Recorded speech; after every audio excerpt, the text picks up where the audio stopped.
Hello guys, and welcome back to Let's Play Final Fantasy III EvilType. As you can see here, we haven't really skipped ahead at all. We're still at the beginning of the Imperial camp. If you go to the right here, you have this chest. Your best option is to kick it. I believe if you hit it, you just get the treasure, but if you kick it, it's the only way to fight these Dobermen. They're the only Dobermen in the game, so if you really care about having a complete rage list, you have to choose that.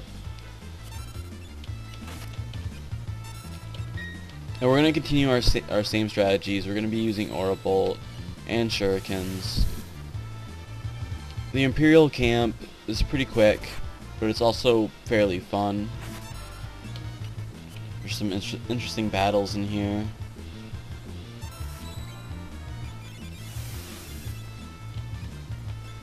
Wow, these guys have a lot of HP.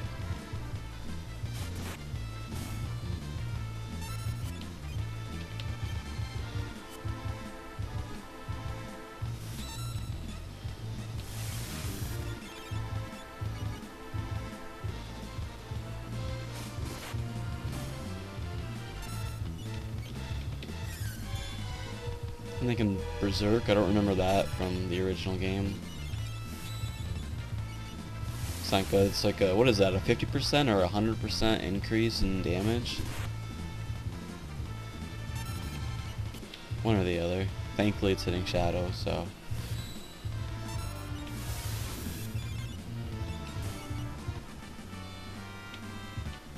Alright, not too much in there.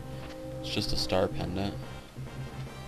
I think being able to fight the Dobermans is the most important part there. If you don't really care about rages or having a complete list, it doesn't really matter, but still it's interesting. It's the only place in the game you can ever face those enemies.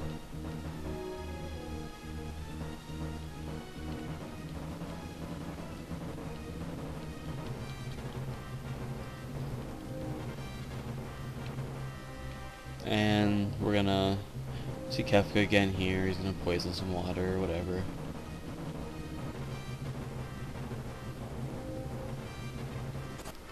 This is just more of like, you know, setting the tone that Kefka's evil, which I think is fairly obvious. You just have to hit this guy once, I think, and he just keeps running. There's not any additional challenge here or anything. Wait, he says, do I look like a waiter? Kefka definitely has the best lines in this whole game.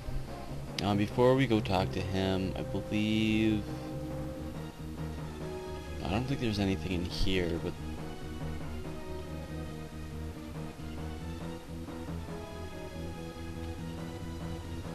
I'm trying to remember, I don't think it's down...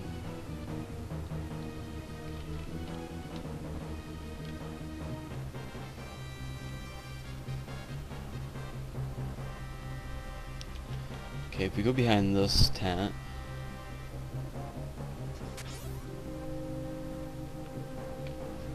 we've got a barrier ring, which fairly useless. However, it's kind of like a weak earring at this point of the game.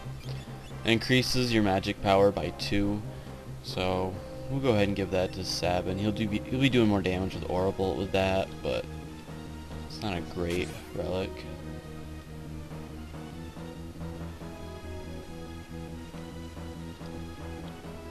Okay, so on the right here's a Mithril Glove. This is a pretty useless relic, not really going to talk about it. But to the left is a fairly difficult fight. Just make sure I'm ready here. I believe what I'm going to do here... I know I just equipped that barrier ring, but I'm going to give Sabin the Genji Glove. Looks good. And actually... that's fine.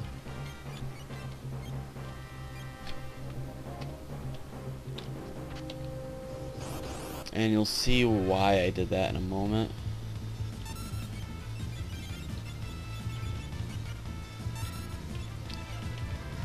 Whoops.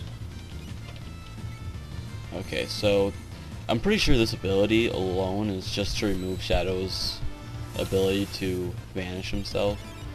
This is the reason why I put Sabin in the front row and all of that. If you use a Blitz on Telstar, he automatically berserks him. There's no way to... I'm gonna get lucky here, the Wild Fang. Oh, maybe not so lucky.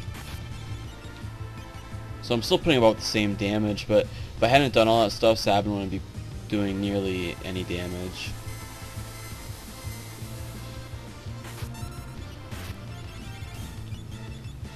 Not too bad. This battle doesn't really seem any different than before.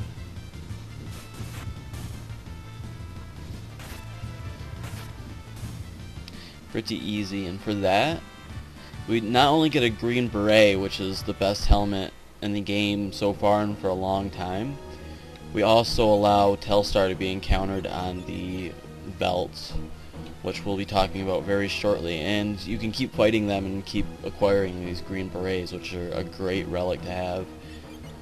And yeah, let's just go with barrier ring.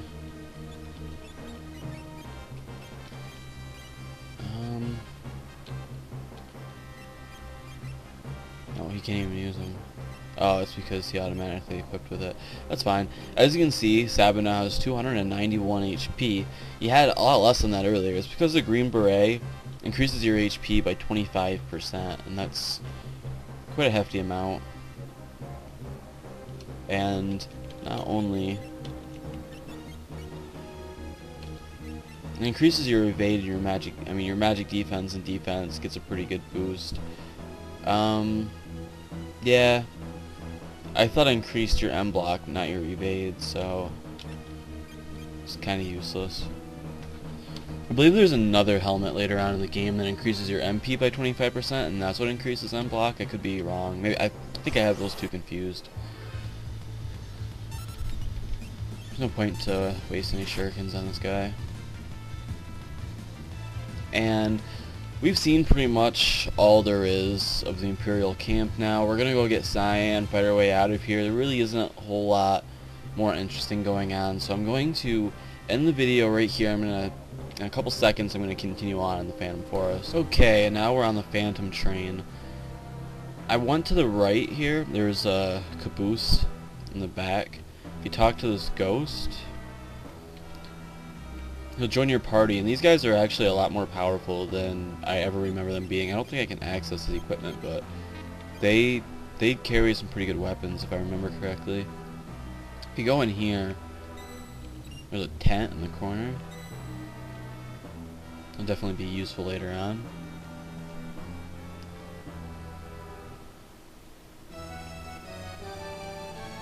And there's not a whole lot we're gonna do here.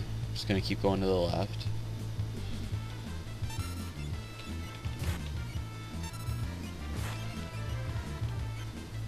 Oh, I hit the wrong thing.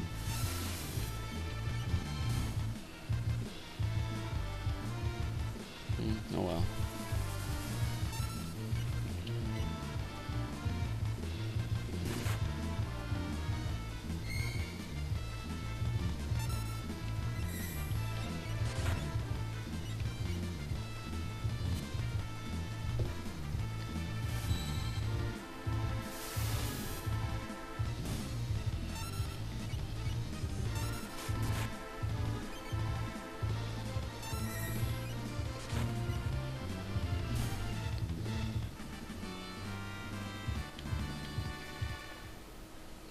Okay, let's see. I'm gonna move my ghost friend to the front row, because all we can really do is attack with him.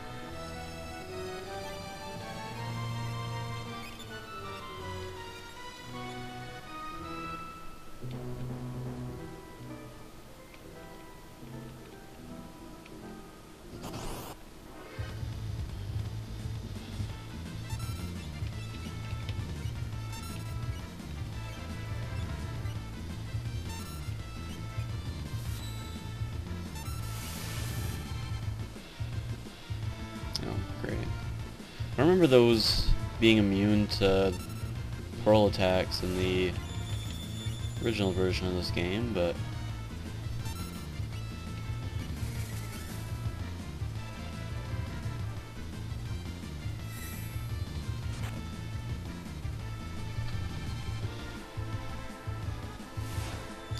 there's about 30 minutes left. The Phantom train's kinda long, it's not too bad. Pretty sure we'll finish this up in the next section.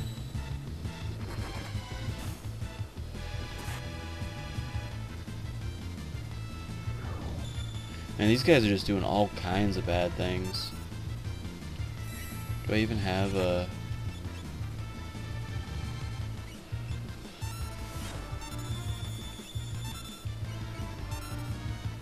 You guys are rough, man. Alright, anyways, I'm gonna finish up this fight, and I'll see you guys in the next video.